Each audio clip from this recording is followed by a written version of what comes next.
আমরা বাগমতী নদীর তীরে মহা শ্মশানে আছি। দেখুন, অন্তিম যাত্রায় নদীতে দেহ স্নান করিয়ে অবশেষে এখন অগ্নিতে ভস্ম করা হচ্ছে দেহ। আর সেই দিব্য দর্শন, এই শ্মশান দেখে মনে এক বিশেষ শান্তি আসে।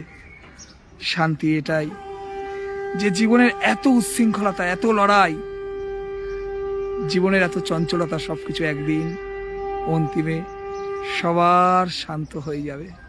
মহা শ্মশান তার প্রত্যক্ষ প্রমাণ। আমরা আজ আছি, কাল থাকবো না।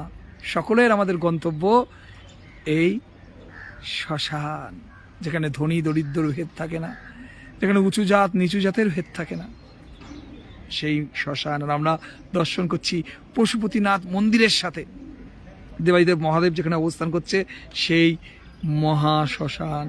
দেখুন, একের পর এক দেহ জ্বলছে, পঞ্চভূতে এই দেহ বিলীন হয়ে যাচ্ছে, সমস্ত অহংকার আর চূর্ণ হয়ে যাচ্ছে। কত অর্থের অহংকার, রূপের অহংকার, বিদ্যার অহংকার, কুলের অহংকার, আজ সব ভস্মীভূত হয়ে যাচ্ছে এই ধোঁয়ায়। কিসের এত অহংকার? সকলকে চলে যেতে হবে।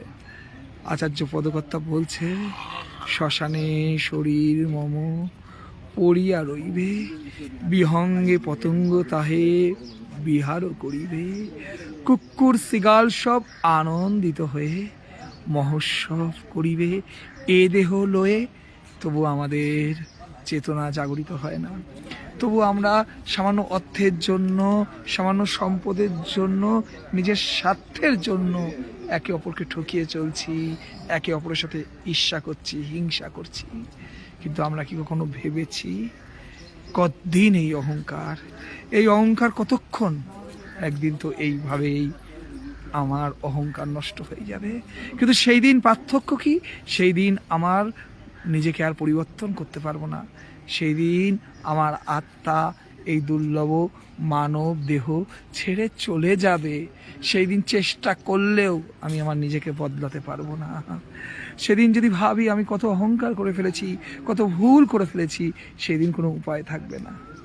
তাই শুভস্ত্র শীঘ্রম।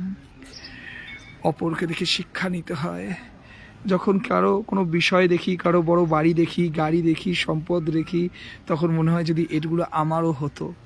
তা এই মহা শ্মশানে এসে আমাদের এই উপলব্ধি হোক যে আমাদের হৃদয়ে যেন